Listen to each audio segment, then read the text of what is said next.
ಆತ್ಮೀಯ ಸ್ಪರ್ಧಾರ್ಥಿ ಮಿತ್ರರೇ, ಎಲ್ಲರಿಗೂ ಸ್ಟಡಿ ಪಾರ್ಟ್ನರ್ ಯೂಟ್ಯೂಬ್ ಚಾನಲ್ಗೆ ಸ್ವಾಗತ. ಸ್ನೇಹಿತರೆ, ನಮಗೆಲ್ಲರಿಗೂ ಗೊತ್ತಿರುವ ಹಾಗೆ ಅಕ್ಟೋಬರ್ 4, 2026 VAO ಎಕ್ಸಾಮ್ ಅದ. ಅದರಲ್ಲಿ ಮುಖ್ಯವಾಗಿ ಎರಡು ಪೇಪರ್ಗಳು ಬರ್ತಾವೆ. ಒಂದನೇದು GK ಪೇಪರ್, ಎರಡನೇದು ಕಮ್ಯುನಿಕೇಷನ್ ಪೇಪರ್ ಅಂತೇಳಿ ಕರಿತೇವೆ. ಎಲ್ಲರೂ ಏನು ಮಾಡ್ತಾರೆ, ಈ GK ಪೇಪರ್ ಮ್ಯಾಗೆ ಅತಿ ಹೆಚ್ಚು ಫೋಕಸನ್ನು ಮಾಡ್ತಾರೆ. ಆದರೆ ತಮಗೆಲ್ಲರಿಗೂ ಗೊತ್ತಿರಬೇಕು, ಈ GK ಪೇಪರ್ನಲ್ಲಿ ಹಲವಾರು ಸಬ್ಜೆಕ್ಟ್ಗಳು ಬರ್ತಾವೆ. ಪ್ರತಿಯೊಂದು ಸಬ್ಜೆಕ್ಟ್ಗಳನ್ನು ವೇಟೇಜ್ ನೋಡ್ಕೊತ ಹೋದ್ರೆ ರಿಸ್ಕ್ ಟು ರಿವಾರ್ಡ್ ರೇಷಿಯೋ ಅನ್ನೋದಲ್ಲ ಕಡಿಮೆ ಭಾಳ ಬರ್ತದೆ. ಸಿಕ್ಕಾಪಟ್ಟಿ ಸಬ್ಜೆಕ್ಟನ್ನು ಓದಬೇಕು, ಅದಕ್ಕೆ ತಕ್ಕ ಹಾಗೆ ಮಾರ್ಕ್ಸ್ಗಳು ಬರೋಲ್ಲ. ಒಟ್ಟಿನಲ್ಲಿ ಈ VAO ಸಬ್ಜೆಕ್ಟನ್ನು ಪಾಸ್ ಆಗಬೇಕಾದ್ರೆ ಅಥವಾ ಈ VAO ಎಕ್ಸಾಮನ್ನು ಕ್ಲಿಯರ್ ಮಾಡಬೇಕಾದ್ರೆ ಅತಿ ಮುಖ್ಯ ಸ್ಟ್ರಾಟಜಿ ಏನಂದರೆ ಕಮ್ಯುನಿಕೇಷನ್ ಪೇಪರನ್ನು ಮೊದಲು ತಯಾರಿ ಮಾಡಬೇಕು. ನಾವೇನು ಮಾಡೋಣ, ಪ್ರತಿನಿತ್ಯ ಈ 10 PM ರಾತ್ರಿ 10-10:30 ಗಂಟೆಗೆ ಏನು ಮಾಡೋಣ, ಪ್ರತಿದಿನ ಈ ಕಮ್ಯುನಿಕೇಷನ್ ಪೇಪರಲ್ಲಿಯ ಜನರಲ್ ಇಂಗ್ಲೀಷ್ ಏನಲ್ಲ, ಆ ಜನರಲ್ ಇಂಗ್ಲೀಷ್ನ ವೊಕ್ಯಾಬ್ಲರಿ ಮತ್ತು ಗ್ರಾಮರ್ ಪಾರ್ಟನ್ನು ಸ್ವಲ್ಪ ಅಧ್ಯಯನ ಮಾಡ್ಕೊತ ಹೋಗೋಣ. ಇಲ್ಲಿಂದೇ ಅಧ್ಯಯನ ಮಾಡ್ಕೊತ ಹೋದ್ರೆ 60 ದಿನಗಳವರೆಗೆ ನಾವು ಏನು ಮಾಡ್ಬೋದು, ಈ ಕಮ್ಯುನಿಕೇಷನ್ ಪೇಪರನ್ನು ಏನು ಮಾಡ್ಬೋದು, ಪರ್ಫೆಕ್ಟ್ ಮಾಡ್ಬೋದು. ಅದಕ್ಕೆ ನಾವು ಈ VAO ವಿಜಯಪಥ ಅನ್ನೋ ಒಂದು ಕಾನ್ಸೆಪ್ಟ್ ಅಡಿ ಏನು ಮಾಡೋಣ, ಪ್ರತಿನಿತ್ಯ 10:30 ಗಂಟೆಗೆ ಏನು ಮಾಡೋಣ, ಕಮ್ಯುನಿಕೇಷನ್ ಪೇಪರನ್ನು ಡಿಸ್ಕಸ್ ಮಾಡುವ ಒಂದು ಪ್ರಯತ್ನವನ್ನು ಮಾಡೋಣ. ಸೊ ಇವತ್ತು ಅದರದೇ ಭಾಗವಾಗಿ ಏನು ಇಂಗ್ಲೀಷ್ ವೊಕ್ಯಾಬ್ಲರಿ ಮತ್ತು ಗ್ರಾಮರ್ದ ಕೆಲವು ಕಾನ್ಸೆಪ್ಟ್ಗಳನ್ನು ನೋಡುವ ಒಂದು ಪ್ರಯತ್ನ ಮಾಡೋಣ. ಓಕೆ, ಯಾಕೆ ಈ ಇಂಗ್ಲೀಷ್ ಗ್ರಾಮರ್ ಅಷ್ಟು ಇಂಪಾರ್ಟೆಂಟ್ ಅದಂದ್ರೆ, ಸ್ನೇಹಿತರೆ, ಈ ಕಮ್ಯುನಿಕೇಷನ್ ಪೇಪರ್ ಏನಲ್ಲ, ಎರಡನೇ ಪೇಪರ. ಇದರಲ್ಲಿ ಸುಮಾರು 30ರಿಂದ 35 ಕ್ವಶನ ಜನರಲ್ ಇಂಗ್ಲೀಷ್ಗೆ ಸಂಬಂಧಿಸಿರ್ತಾವೆ. 30ರಿಂದ 35. Next general Kannada. Okay, next computer ವಿಭಾಗದಿಂದ 30ರಿಂದ 30. ಈ ರೀತಿಯಾಗಿ ಒಟ್ಟು ಈ 3 ಸಬ್ಜೆಕ್ಟ್ಗಳಿಂದ 100 ಪ್ರಶ್ನೆಗಳು ಬರ್ತಾವೆ. ಇದರಲ್ಲಿ ನಾವು ಕಮ್ಯುನಿಕೇಷನ್ ವಿಭಾಗದಲ್ಲಿ ಮ್ಯಾಕ್ಸಿಮಮ್ ಮಾರ್ಕ್ಸನ್ನು ತೆಗೆದೇವಂದ್ರೆ GKಯಲ್ಲಿ ಮಿನಿಮಮ್ ಮಾರ್ಕ್ಸ್ ಬಂದೇ ಬರ್ತಾವೆ. ಸೊ ನಾವು ಈಸಿಯಾಗಿ ಕಟಪ್ಪ ಕ್ಲಿಯರ್ ಮಾಡ್ಬೋದು. ಇದು ನಮ್ಮ ಸ್ಟ್ರಾಟಜಿ ಆಗಿರಬೇಕು. So without wasting time, let's go to the today's discussion. So ಮೊದಲನೇ ಪ್ರಶ್ನೆ ಏನು ಹೇಳ್ತಾನೆ, ಸಿನೋನಿಯಮ್ ಆಫ್ ಆಡ್ಮಂಟ್ ಅನ್ನೋ ಪದದ ಸಮಾನಾರ್ಥಕ ಪದ ಯಾವುದು ಅಂತೇಳಿ ಕೇಳ್ಯಾನ. ಸಾಮಾನ್ಯವಾಗಿ ಸ್ನೇಹಿತರೆ, ಈ ವೊಕ್ಯಾಬ್ಲರಿ ಟೈಪ್ ಆಫ್ ಕ್ವಶನನ್ನು ಬಿಡಿಸುವಾಗ ನಮ್ಗೆ ಅಲರ್ಟ್ ಆಗಿರೋದು ಅವಶ್ಯಕ ಅದ. ಇಲ್ಲಿ ಎಕ್ಸಾಕ್ಟ್ ಆನ್ಸರ್ ಕೇಳಲ್ಲ, ಅದರದ್ದು ಕ್ಲೋಜೆಸ್ಟ್ ಆನ್ಸರ್ ಯಾವುದು ಅಂತ ಕೇಳ್ತಾನೆ ನಮಗೆ. ಕ್ಲೋಜೆಸ್ಟ್ ಆನ್ಸರ್ ಯಾವುದು? ಸೊ ಇಲ್ಲಿ ಆಡ್ಮಂಟ್ ಪದದ ಸಮಾನಾರ್ಥಕ ಪದ ಯಾವುದು ಅಂತ ಕೇಳ್ಯಾನ. ಒಂದನೇದದ ಫ್ಲೆಕ್ಸಿಬಲ್ ಅಂತ ಕೊಟ್ಟಾನ, ಫ್ಲೆಕ್ಸಿಬಲ್. ನೆಕ್ಸ್ಟ್ ಎರಡನೇದು ಸ್ಟಬರ್ನ್ ಅಂದಾನ, ಮೂರನೇದು ಕೈಂಡ, ನಾಲ್ಕನೇದು ವೀಕ್. ಈಗ ಪ್ರತಿಯೊಂದು ಆಪ್ಷನ್ದು ಅರ್ಥವನ್ನು ನೋಡ್ಕೊತ ಹೋಗೋದಾದ್ರೆ, ಫ್ಲೆಕ್ಸಿಬಲ್ ಅಂದರೆ ಹೊಂದಾಣಿಕೆಯಾಗುವ ಅಥವಾ ಅವಶ್ಯಕ್ಕೆ ತಕ್ಕಂತೆ ಬದಲಾಗುವ, ಈ ಎಲ್ಲ ಅರ್ಥಗಳನ್ನು ನಾವು ಫ್ಲೆಕ್ಸಿಬಲ್ಗೆ ಕೊಡ್ಬೋದು. ನೆಕ್ಸ್ಟ್ ಸ್ಟಬರ್ನ್ ಅಂದರೆ ಹಠಮಾರಿ ಅಂತೇಳಿ ಕರಿತೀವಿ ನಾವು ಸ್ಟಬರ್ನ್ಗೆ.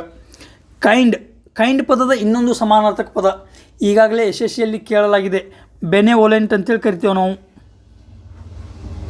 ಬೆನೆವೊಲೆಂಟ್ ಅಂದರೆ ಏನು? ಕೈಂಡ್, ದಯಾಳು,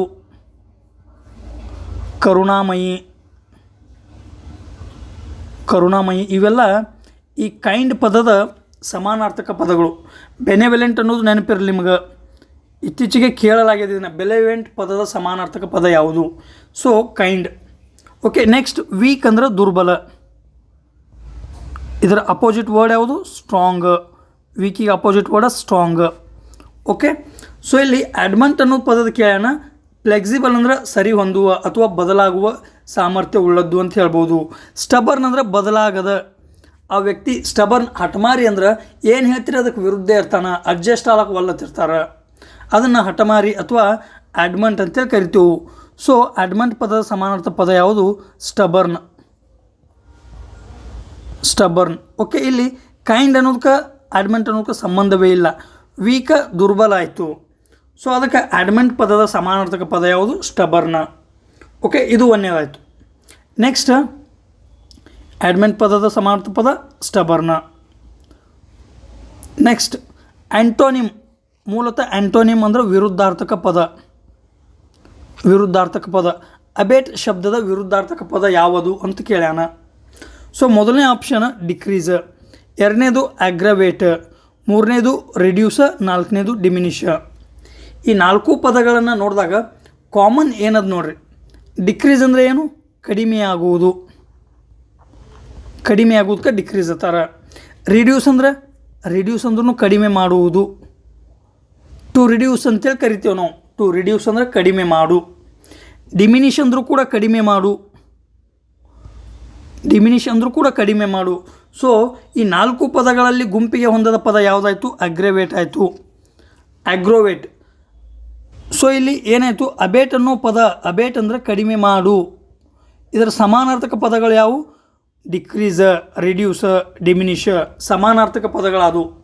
ಆದರೆ ನಮಗೆ ಕೇಳಿದ್ದೇನು ವಿರುದ್ಧಾರ್ಥಕ ಪದ ಯಾವುದಂತ ಕೇಳ್ಯಾನ. ಸೊ ಇದಕ್ಕೆ ಅಗ್ರವೇಟ್ ಅನ್ನೋದು ರೈಟ್ ಆನ್ಸರ್ ಆಗ್ತದ. ಅಗ್ರವೇಟ್ ಅಂದ್ರೇನು? ಹೆಚ್ಚು ಮಾಡು. So antonym of abate is aggravate. Aggravate ಅನ್ನೋದು ಸರಿಯಾದ ಉತ್ತರ. Abate means to lessen or reduce in intensity. Its antonym is aggravate means to make worse or more severe ಅಂತೇಳಿ ಕರೀತಾರೆ. ಸೊ ಅಬೇಟ್ ಅನ್ನೋ ವಿರುದ್ಧಾರ್ಥ ಶಬ್ದ ಯಾವುದು? ಅಗ್ರವೇಟ್. ನೆಕ್ಸ್ಟ್ ಆ್ಯಂಟೋನಿಮ್ ಕೇಳೋಣ. ನೆಕ್ಸ್ಟ್ ಆ್ಯಂಟೋನಿಮ್ ಅಂದರೆ ವಿರುದ್ಧಾರ್ಥಕ ಅಂತ ಹೇಳೆವು. ಗ್ರೆಗಾರಿಯಸ್, ಗ್ರೆಗಾರಿಯಸ್ ಪದದ ವಿರುದ್ಧಾರ್ಥಕ ಪದ ಯಾವುದು ಅಂತೇಳಿ ಕೇಳ್ಯಾನ. ಒಂದೇದೇನದ? ಸೋಷಿಯಬಲ್. ಸೋಷಿಯಬಲ್ ಅಂದರೆ ಸಾಮಾಜಿಕವಾಗಿರುವುದು, ಸಾಮಾಜಿಕವಾಗಿರುವುದು. ವ್ಯಕ್ತಿಗಳಲ್ಲಿ ಪ್ರಮುಖವಾಗಿ ಎರಡು ವಿಧಗಳನ್ನು ನಾವು ಕಾಣ್ಬೋದು. ಕೆಲವೊಬ್ಬರು ಸಾಮಾಜಿಕವಾಗಿರ್ತಾರೆ, ಸೋಷಿಯೇಬಲ್ ಇರ್ತಾರೆ, ಅಂದರೆ ಸಮಾಜದಲ್ಲಿ ಬೆರೆತುಕೊಳ್ಳುವ ಪ್ರವೃತ್ತಿ ಅವರಲ್ಲಿ ಇರ್ತದೆ, ಹೊಂದಾಣಿಕೆ ಆಗ್ತಾರೆ. ಕೆಲವೊಬ್ಬರು ಇಂಟ್ರೋವರ್ಟ್ ಅಂತೇಳಿ ಕರಿತೀವಿ ನಾವು. ಇದಕ್ಕೆ ವಿರುದ್ಧಾರ್ಥಕ ಯಾವುದು? ಇಂಟ್ರೋವರ್ಟ್. ಸೋಷಿಯೇಬಲ್ಕ ವಿರುದ್ಧಾರ್ಥ ಯಾವುದು? ಇಂಟ್ರೋವರ್ಟ್ ಅಂದರೆ ನಾಚಿಕೆ ಸ್ವಭಾವದ ವ್ಯಕ್ತಿ. ಜನರನ್ನು ನೋಡಿದಾಗ ಅಂಜುವ ಪ್ರವೃತ್ತಿ ಅವರಲ್ಲಿ ಇರ್ತದೆ, ಸಮಾಜದಲ್ಲಿ ಬೆರೆತುಕೊಳ್ಳುವುದಿಲ್ಲ. ಅಂಥ ವ್ಯಕ್ತಿಗಳನ್ನು ಇಂಟ್ರೋವರ್ಟ್ ಅಂತೇಳಿ ಕರಿತೀವಿ. ಎಕ್ಸ್ಟ್ರೋವರ್ಟ್ ಅಂದ್ರೆ ಈಜಿಯಾಗಿ ಬೆರೆತುಕೋತಾರೆ, ಅವರು ಈಜಿಯಾಗಿ ಬೆರೆತುಕೋತಾರೆ, ತಮ್ಮ ವಿಚಾರಗಳನ್ನು ಮುಕ್ತವಾಗಿ ಅಭಿವ್ಯಕ್ತ ಮಾಡ್ತಾರೆ, ಇವರು ಎಕ್ಸ್ಟ್ರೋವರ್ಟ್. ಸೊ ಸೋಷಿಯಬಲ್ ಆಯಿತು. ಫ್ರೆಂಡ್ಲಿ, ಫ್ರೆಂಡ್ಲಿ ಅಂದರೆ ಗೊತ್ತದ, ಸ್ನೇಹಪರವಾಗಿರುವುದು, ಇದು ಫ್ರೆಂಡ್ಲಿ. Next reserved. ರಿಸರ್ವ್ಡ್ ಅಂದ್ರೆ ಆಗಲೇ ಹೇಳಿದೆವು ಇಂಟ್ರೋವರ್ಟ್ ಅನ್ನೋ ಪದ, ರಿಸರ್ವ್ಡ್ ಅನ್ನೋದು ಅದನ್ನೇ ಅರ್ಥವನ್ನು ನೀಡ್ತದೆ. ರಿಸರ್ವ್ಡ್ ಅಂದ್ರೆ ಸಾಮಾನ್ಯವಾಗಿ ನಾವು ಕಾಯ್ದಿರಿಸುವಿಕೆ ಅಂತೇಳಿ ಕರಿತೇವೆ. ಕಾಯ್ದಿರಿಸುವಿಕೆ. ಈಗ ಬಸ್ ಅಥವಾ ಟ್ರೈನ್ ಟಿಕೆಟ್ ರಿಸರ್ವ್ ಮಾಡೋದು ಅಂತೇವಲ್ಲ, ಅದು ಕಾಯ್ದಿರಿಸುವಿಕೆ. ಅಥವಾ ಒಬ್ಬ ವ್ಯಕ್ತಿ ಇಂಟ್ರೋವರ್ಟ್ ಆಗಿದ್ದಂದ್ರೆ ಅಥವಾ ತನ್ನನ್ನು ತಾನು ಮುಕ್ತವಾಗಿ ಅಭಿವ್ಯಕ್ತ ಮಾಡುವುದಿಲ್ಲ ಅಂಥವನನ್ನು ಕೂಡ ನಾವು ರಿಸರ್ವ್ಡ್ ಕ್ಯಾಟಗರಿ ಅಥವಾ ರಿಸರ್ವ್ಡ್ ಪರ್ಸ್ನಾಲಿಟಿ ಅಂತೇಳಿ ನಾವು ಕರಿತೇವೆ, ಕಾಯ್ದಿರಿಸುವಿಕೆ. Next out going.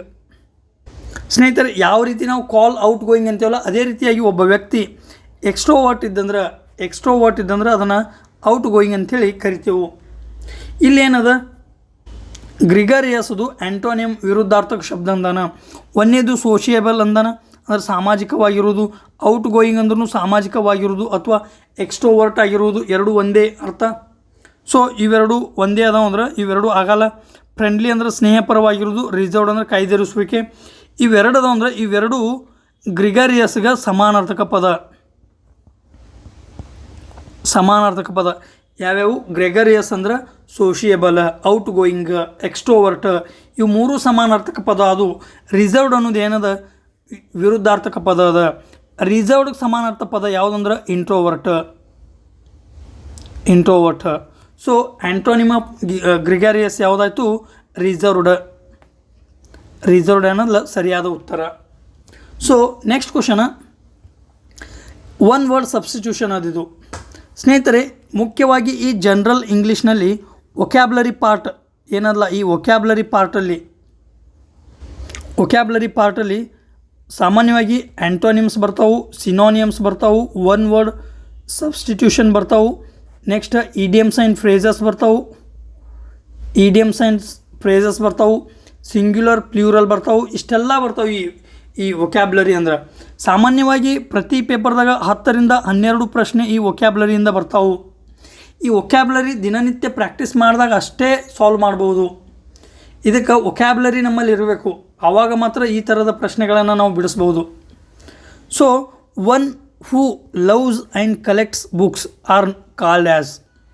ಯಾರು ಪುಸ್ತಕಗಳನ್ನು ಪ್ರೀತಿಸುತ್ತಾರೆ ಮತ್ತು ಸಂಗ್ರಹಿಸಲು ಇಷ್ಟಪಡುತ್ತಾರೋ ಅವರನ್ನು ಏನಂತೇಳಿ ಕರಿತೀವಿ ಅಂತೇಳಿ ಪ್ರಶ್ನೆಯನ್ನು ಕೇಳಲಾಗಿದೆ. Option 1 bibliophile, next philatelist, next numismatist, ಬಿಬ್ಲಿಯೋಗ್ರಾಫರ್.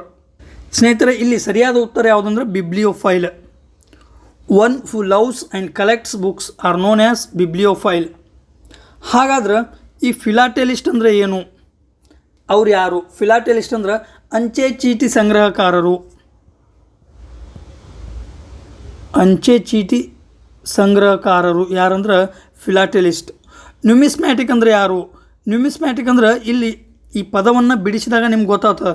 Numismatics ಅಂದ್ರೆ ನಾಣ್ಯಗಳನ್ನು ಯಾರು ಸಂಗ್ರಹ ಮಾಡಿ ಇಟ್ಕೋತಾರೋ ಆ ಹಾಬಿಯನ್ನು ಅಥವಾ ಅವರನ್ನು ಏನು ಕರಿತೇವೆ ನ್ಯೂಮಿಸ್ಮ್ಯಾಟಿಸ್ಟ್ ಅಂತೇಳಿ ನಾವು ಗುರುತಿಸ್ತೇವೆ. ನೆಕ್ಸ್ಟ್ ಬಿಬ್ಲಿಯೋಗ್ರಾಫರ್. ಯಾವುದೇ ಒಂದು ಬುಕ್ಕ ಬರೆದ್ರೆ, ಯಾವುದೇ ಒಂದು ಪುಸ್ತಕ ಬರೆದಾಗ ರೆಫರೆನ್ಸ್ ಅಂತೇಳಿ ಏನು ಬರಿತಾರಲ್ಲ ಅಲ್ಲಿ ಬಿಬ್ಲಿಯೋಗ್ರಾಫಿ ಅಂಥೇಳಿ ಗುರುತಿಸ್ತೇವೆ ನಾವು. ಬಿಬ್ಲಿಯೋಗ್ರಾಫಿ ರೆಫರೆನ್ಸ್ ಅಂಥೇಳಿ ಯಾವ ಬುಕ್ಗಳನ್ನು ರೆಫರ್ ಮಾಡಲಾಗಿದೆ ಅಂಥೇಳಿ ಕೊನೆಯದಾಗಿ ಏನು ವ್ಯಕ್ತಪಡಿಸ್ತೇವಲ್ಲ ಅದನ್ನು ಬಿಬ್ಲಿಯೋಗ್ರಾಫಿ ಅಂಥೇಳಿ ಕರಿತೇವೆ. ಯಾರು ಪುಸ್ತಕಗಳ ಬಗ್ಗೆ ಪುಸ್ತಕ ಬರೀತಾರೆ ಅಥವಾ ಪುಸ್ತಕಗಳ ಬಗ್ಗೆ ಬರೀತಾರೆ ಅವರನ್ನು ಬಿಬ್ಲಿಯೋಗ್ರಾಫರ್ ಅಂತೇಳಿ ಗುರುತಿಸ್ತೇವೆ. ಈ ಒನ್ ವರ್ಡ್ ಸಬ್ಸ್ಟಿಟ್ಯೂಷನ್ ಈ ಇಂಗ್ಲೀಷ್ ಗ್ರಾಮರ್ ಅಥವಾ ಜನರಲ್ ಇಂಗ್ಲೀಷ್ನಲ್ಲಿ ಅತ್ಯಂತ ಮಹತ್ವದಾಗಿ ಸಾಬೀತಾಗ್ತದೆ.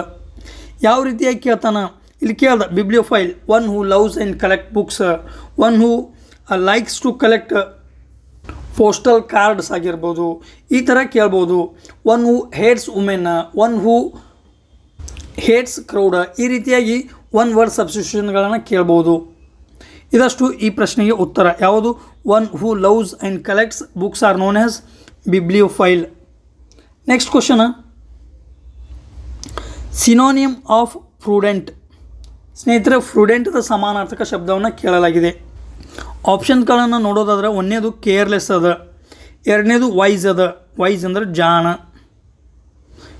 ಕೇರ್ಲೆಸ್ ಅಂದ್ರೆ ಬೇಜವಾಬ್ದಾರಿ. ಓಕೆ, ನೆಕ್ಸ್ಟ್ ಫುಲಿಶ್ ಅಂದ್ರೆ ಮೂರ್ಖ, ರ್ಯಾಶ್ ಅಂದ್ರೆ ಕಠೋರ ಅಥವಾ ಅವಿವೇಕಯುತವಾಗಿ ಮಾತನಾಡುವುದು. ಅವಿವೇಕ ಅಥವಾ ಕಠೋರ ಅಂಥೇಳಿ ನಾವು ರ್ಯಾಶನ್ನು ಗುರುತಿಸ್ತೇವೆ. ಇಲ್ಲಿ ಫ್ರೂಡೆಂಟ್ ಅಂದರೆ ಕೇಳ್ಯಾನ, ಬೇಜವಾಬ್ದಾರಿ ಅಲ್ಲ. ಫ್ರೂಡೆಂಟ್ ಅಂದರೆ ಏನು? ವೈಸ್. ಫ್ರೂಡೆಂಟ್ ಅಂದರೆ ವೈಸ್. ಸೊ ಫ್ರೂಡೆಂಟ್ ಅಂದರೆ ಏನಾಯಿತು? ವೈಸ್ ಆಯಿತು. ಕೇರ್ಲೆಸ್ಸಿಗೆ ಸಮಾನಾರ್ಥಕ ಶಬ್ದ ಇಗ್ನೋರೆನ್ಸು ಬರ್ಬೋದು. ಇಗ್ನೋರೆನ್ಸ್ ನಿರ್ಲಕ್ಷ್ಯತೆ, ಕೇರ್ಲೆಸ್ ಎರಡೂ ಸಮಾನಾರ್ಥಕವಾಗಿವೆ. ಫುಲಿಶ್ ಮೂರ್ಖತನ. ಸೊ ಹಾಗಾದರೆ ಸಿನೋನಿಯಮ್ ಏನಾಯಿತು? ವೈಸ್ ಆಯಿತು. ಫ್ರೂಡೆಂಟ್ ಸಿನೋನಿಯಮ. ಆ್ಯಂಟೋನಿಯಮ್ ಏನಾಯಿತು? ಆ್ಯಂಟೋನಿಮ್ ಏನಾಯಿತು? ಫೂಲ್ ಆಯಿತು. ಫೂಲ್ ಅಥವಾ ಫುಲಿಶ್ ಇದು ಆ್ಯಂಟೋನಿಯಮ್ ಆಫ್ ಫ್ರೂಡೆಂಟ್ ಆಯಿತು. ಸಮಾನಾರ್ಥಕ ವೈಸ್, ವಿರುದ್ಧಾರ್ಥಕ ಯಾವುದು? ಫೂಲ್ ಅಥವಾ ಫುಲಿಶ್ ಆಯಿತು. So next question, fill in the blank. Fill in the blank phrasal verb ಅದಿದು. The meeting was dash due to heavy rain.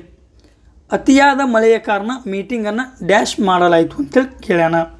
ಒಂದನೇದಾದ called off, next called up, called on, called in. ಸ್ನೇಹಿತರೆ, ಈ phrasal ವರ್ಬ್ಗಳನ್ನು ವಿಶೇಷ ಸಂದರ್ಭದಲ್ಲಿ ಬಳಸಲಾಗುತ್ತದೆ. ಈ ವಿಶೇಷ ಸಂದರ್ಭದಲ್ಲಿ ಬಳಸುವಾಗ ಈ ಪ್ರತಿಯೊಂದು ಫ್ರೇಸಲ್ ವರ್ಬ್ಗಳು ವಿಶೇಷ ಅಥವಾ ವಿಭಿನ್ನ ಅರ್ಥಗಳನ್ನು ನೀಡ್ತಾವೆ. ಮಳೆ ಬರುವ ಕಾರಣ ಮೀಟಿಂಗನ್ನು ಸಾಮಾನ್ಯವಾಗಿ ನಾವು ರದ್ದು ಮಾಡಲಾಯಿತು ಅಂಥೇಳಿ ಕನ್ನಡದಲ್ಲಿ ಬರಿತೀವಿ. ಕನ್ನಡದಲ್ಲಿ ರದ್ದು ಮಾಡಲಾಯಿತು ಅಂತೇಳಿ ಬರಿತೀವಿ. ಇಲ್ಲಿ ಏನು ಹೇಳ್ತದೆ? Called of. ಕಾಲ್ಡ್ ಆಫ್ ಅಂದರೆ ರದ್ದು ಮಾಡುವುದು. ಸೊ ಒಂದನೇ ಆಪ್ಷನ್ ಕರೆಕ್ಟ್ ಆಯಿತು. ಹಾಗಾದರೆ ಕಾಲ್ಡ್ ಆಫ್ ಅಂದರೆ ಏನು? ಕಾಲ್ ಆಫ್ ಅಂದರೆ ಏನು? ಸಾಮಾನ್ಯವಾಗಿ ಯಾವುದೇ ಫೋನ್ ಬಂದಾಕ್ರೆ ಫೋನ್ ಬರಲ್ಲ, ಕಾಲ್ ಬಂದಾಕ್ರೆ ನಾವು ಕಾಲ್ ಅಪ್ ಅಂತೀವಿ. ಕಾಲ್ ಆಫ್ ಅಂದರೆ ಕಾಲ್ ಪಿಕ್ ಮಾಡುವುದು, ಕಾಲ್ ಅಪ್ ಅಂತ ಕರಿತೀವಿ. ಕಾಲಾನ್ ಅಂದರೆ ಏನು? ಕಾಲಾನ್ ಅಂದರೆ ಭೇಟಿ ನೀಡುವುದು. ಯಾವುದೇ ವಿಶೇಷ ಸ್ಥಳಕ್ಕೆ ಭೇಟಿ ನೀಡುವಾಗ ಐ ಕಾಲಾನ್ ಅಂಥೇಳಿ ಕರಿತೀವಿ. ಕಾಲ್ಡ್ ಆನ್ ಅಥವಾ ಕಾಲಾನ್ ಅಂಥೇಳಿ ಭೇಟಿ ನೀಡುವ ಈ ಸಂದರ್ಭವನ್ನು ವಿವರಿಸುವ ಉದ್ದೇಶವಾಗಿ ಈ ಫ್ರೇಸಲ್ ವರ್ಬ್ ಕಾಲನನ್ನು ಬಳಸ್ತೇವೆ. Next called in.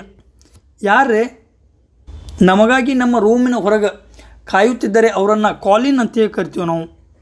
ಕಾಲಿನ್, ಅವರನ್ನು ಒಳಗೆ ಕರೆಯುವುದು ಕಾಲಿನನ್ನು ದರ್ಶಿಸ್ತದೆ. ಸೊ ಕಾಲಿನ್ ಅಂದರೆ ಒಳಗೆ ಕರೆಯುವುದು ಅಥವಾ ಕರೆಯುವುದು. ಹಾಗಾಗಿ ಇಲ್ಲಿ ಏನು ಸೂಕ್ತ ಬರ್ತದಂದ್ರೆ ಕಾಲ್ಡ್ ಆಫ್. ಕಾಲ್ಡ್ ಆಫ್ ಅಂದರೆ ರದ್ದು ಮಾಡಲಾಯಿತು ಅನ್ನೋ ಒಂದು ಅರ್ಥವನ್ನು ಸೂಚಿಸುವಂಥ ಪದ. ಓಕೆ, ಇದು ಈ ಕ್ವಶನ್ಗೆ ಉತ್ತರ. ನೆಕ್ಸ್ಟ್, ಸೊ ಇಲ್ಲಿ ಆಗಲೇ ಹೇಳಿದಾಗೆ ಕಾಲ್ಡ್ ಆಫ್ ಅಂದರೆ ಏನು? ಕಾಂಟ್ಯಾಕ್ಟ್ ಸಮ್ವನ್, ಭೇಟಿಯಾಗೋದು. ಕಾಲ್ಡ್ ಅಪ್ ಅಂದರೆ ಕಾಲ್ ಪಿಕ್ ಮಾಡೋದು, ಕಾಂಟ್ಯಾಕ್ಟ್ ಮಾಡೋದು. ಕಾಲ್ಡ್ ಆನ್ ಅಂದರೆ visit or request. Called in ಅಂದರೆ ಸಮನ್ ಅಂದರೆ ಒಳಗೆ ಕರೆಯುವುದು. Okay, next synonym of meagre.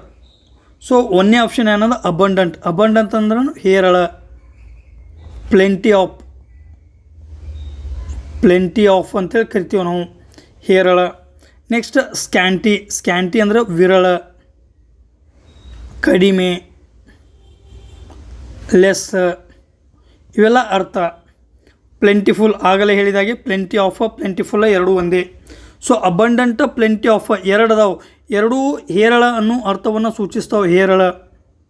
So ಸಿನೋನಿಯಮ್ ಅದ, ಎರಡು ಇರ್ಲಿಕ್ಕೆ ಸಾಧ್ಯ ಇಲ್ಲ. ಸೊ ಈ ಆಪ್ಷನ್ ಹೋಯ್ತು, ಈ ಆಪ್ಷನ್ ಹೋಯ್ತು. ಸ್ಕ್ಯಾಂಟಿ ಅದ, ಆ್ಯಂಪಲ್ ಅದ. ಆ್ಯಂಪಲ್ ಅಂದ್ರೂ ಹೇರಳ. ಯಾವ ಸಂದರ್ಭದಲ್ಲಿ ಬಳಸ್ತೀವಿ? ಆ್ಯಂಪಲ್ ಅಪಾರ್ಚುನಿಟಿ ಅಂತೇಳಿ ನಾವು ಕರಿತೀವಿ. ಆ್ಯಂಪಲ್ ಅಪಾರ್ಚುನಿಟಿ ಸಾಮಾನ್ಯವಾಗಿ ಹೇಳ್ಬೋದು. ಇತ್ತೀಚೆಗೆ ರಾಜ್ಯ ಸರ್ಕಾರ ಸ್ಪರ್ಧಾತ್ಮಕ ಆಕಾಂಕ್ಷಿಗಳಿಗೆ ಆ್ಯಂಪಲ್ ಅಪಾರ್ಚುನಿಟೀಸನ್ನು ನೀಡಿದೆ. ಆ್ಯಂಪಲ್ ಅಪಾರ್ಚುನಿಟೀಸನ್ನು ನೀಡಿದೆ ಅಂದರೆ ಹೇರಳ ಅವಕಾಶವನ್ನು ನೀಡಿದೆ ಅಂತ ಅರ್ಥ. ಸೊ ಆ್ಯಂಪಲ್ ಅಂದರೂ ಒಂದೇ, ಅಬಂಡೆಂಟ್ ಅಂದರೂ ಒಂದೇ, ಪ್ಲೆಂಟಿಫುಲ್ ಅಂದರೂ ಒಂದೇ. ಮೂರು ಏನು ದರ್ಶಿಸ್ತಾವು? ಹೇರಳವನ್ನು ದರ್ಶಿಸ್ತಾವು. ಅತಿಯಾದ ಅವಕಾಶ, ಅತಿಯನ್ನು ದರ್ಶಿಸ್ತಾವು. ಸೊ ಇವೆಲ್ಲದಕ್ಕೆ ವಿರುದ್ಧವಾಗಿ ಸ್ಕ್ಯಾಂಟಿ ಅನ್ನೋದೇನದ ವಿರಳವನ್ನು ದರ್ಶಿಸ್ತದೆ. ಸೊ ಮಿಯಾಗರ್ ಪದದ ಸಮಾನಾರ್ಥಕ ಶಬ್ದ ಯಾವುದಂದ್ರೆ ಅದು ಸ್ಕ್ಯಾಂಟಿ. ಸೊ ಮಿಯಾಗರ್ ಅಂದರೆ ಸ್ಕ್ಯಾಂಟಿ ಅನ್ಬೋದು, ಡೆಪಿಸಿಯೆಂಟ್ ಅನ್ಬೋದು. ಡೆಪಿಸಿಯೆಂಟ್ ಅಂದರೆ ಕಡಿಮೆ. ಇದಕ್ಕೆ ವಿರುದ್ಧವಾಗಿ ಸಫಿಷಿಯೆಂಟು ಕೂಡ ಅನ್ಬೋದು, ಸಫಿಸಿಯೆಂಟ್ ಅನ್ಬೋದು. ಸೊ ಇದೇನಾಯಿತು ಈ ಪದದ ಸಮಾನಾರ್ಥಕ ಶಬ್ದ. ನೆಕ್ಸ್ಟ್ ಪದ ಫ್ರೇಸಲ್ ವರ್ಬ್. ಲೆಟ್ ಡೌನ್ ಅಂದರೆ ಏನಂತ ಕೇಳೋಣ. ಲೆಟ್ ಡೌನ್ ಒಬ್ಬರನ್ನು ಕಡಿಮೆಯನ್ನು ತಿಳುವುದು, ಅಸಹ್ಯ ಮಾಡುವುದು, ಈ ರೀತಿಯ ಅರ್ಥವನ್ನು ಸೂಚಿಸುವ ಪದ ಯಾವುದು? Let down. ಮೊದಲನೇ ಆಪ್ಷನ್ ಏನದ? ಎನ್ಕರೇಜ್ಗೂ ಲೆಟ್ ಡೌನ್ಗೂ ಸಂಬಂಧ ಇಲ್ಲ. ಇದ್ರ ಎಕ್ಸಾಕ್ಟ್ ಅಪೋಸಿಟ್ ಅದಿದು. ಓಕೆ, ಎನ್ಕರೇಜ್ ಅಂದರೆ ಹುರಿದುಂಬಿಸು, ಪ್ರೋತ್ಸಾಹಿಸು. Next to support someone financially, ಆರ್ಥಿಕವಾಗಿ ಬೆಂಬಲ ನೀಡುವುದು.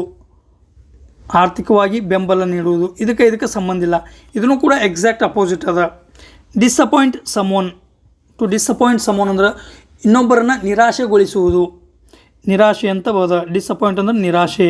ಇದಕ್ಕೆ ಸರಿ ಹೊಂದುತ್ತದೆ, ಕ್ಲೋಸೆಸ್ಟ್ ಆನ್ಸರ್ ಆಗಲು ಸಾಧ್ಯ ಅದ. So to disappoint someone is the right answer for the phrasal verb let down. Next forgive mistake. Forgive ಅಂದ್ರೇನು? ಕ್ಷಮೆ ಮಾಡುವುದು, ಕ್ಷಮೆ ನೀಡುವುದು. ಯಾವ ರೀತಿ ರಾಷ್ಟ್ರಪತಿ ಮತ್ತು ಗವರ್ನರ್ಗಳು ಫಾರ್ಗಿವ್ ಮಾಡ್ತಾರಲ್ಲ, ಅದೇ ರೀತಿ ಫಾರ್ಗಿವ್ ಅಂದರೆ ಏನು? ಮಿಸ್ಟೇಕ್ಗಳಿಗೆ ಕ್ಷಮೆ ನೀಡುವುದು.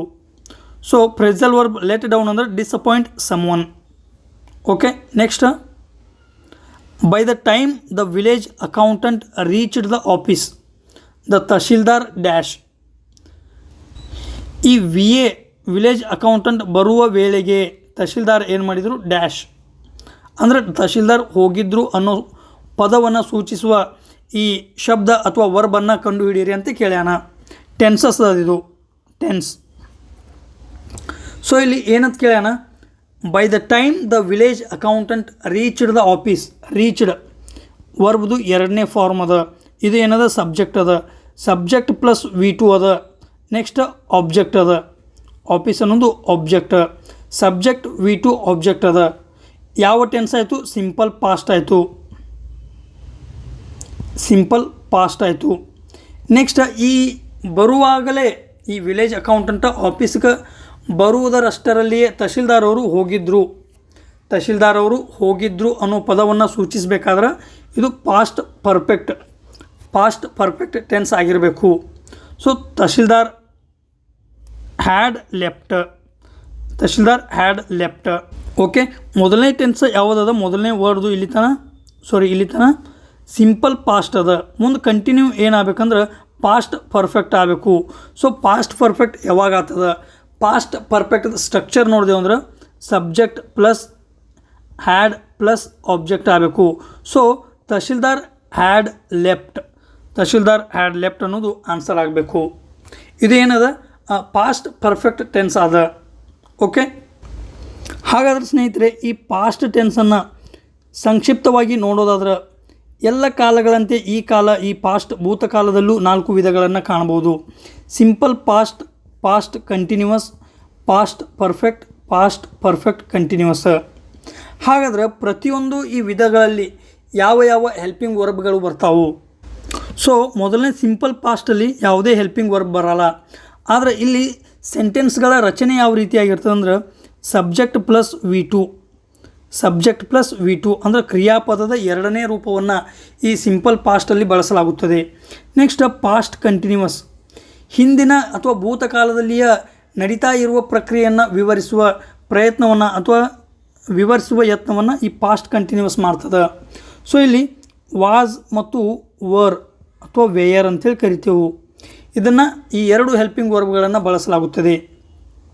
ಸಾಮಾನ್ಯವಾಗಿ ಸಬ್ಜೆಕ್ಟ್ ಪ್ಲಸ್ ವಾಸ್ ಅಥವಾ ವೇಯರ್ ಪ್ಲಸ್ V1 ಪ್ಲಸ್ ING ಅಂದ್ರೆ ಒಂದನೇ ಕ್ರಿಯಾಪದದ ರೂಪಕ್ಕೆ ING ಪ್ರತ್ಯಯವನ್ನು ಹಚ್ಚಲಾಗುತ್ತದೆ ಇಲ್ಲಿ ಪಾಸ್ಟ್ ಕಂಟಿನ್ಯೂವಸ್ನಲ್ಲಿ.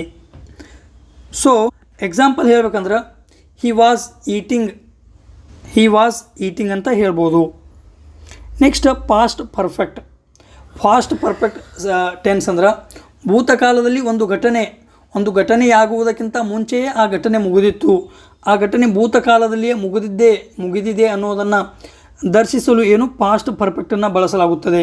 ಸಾಮಾನ್ಯವಾಗಿ subject plus had plus V3 ಕ್ರಿಯಾಪದದ 3ನೇ ರೂಪವನ್ನು ಬಳಸಲಾಗುತ್ತದೆ.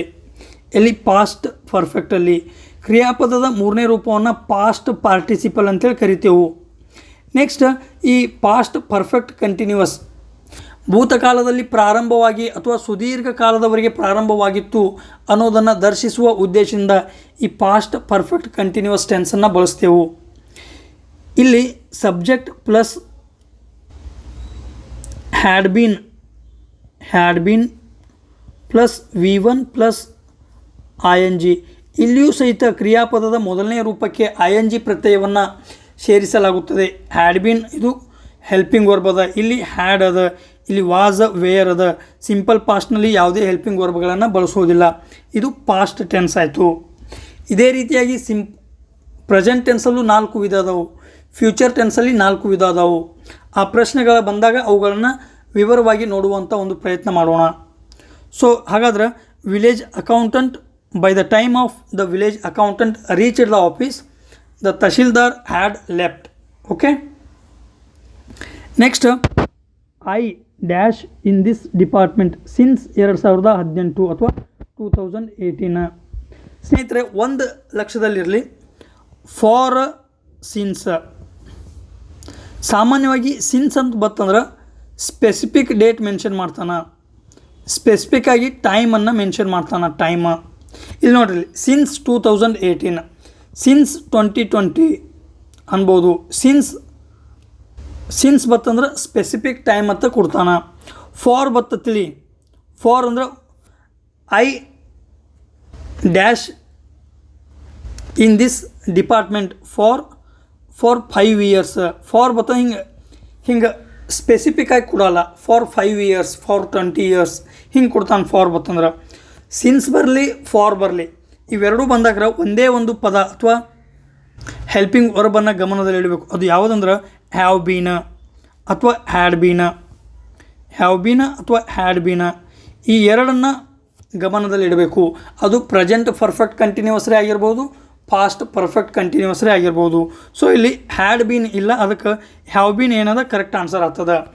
I have been working in this department since 2018 ಅನ್ನೋದು ಸರಿಯಾದ ಉತ್ತರ ಆಗ್ತದೆ.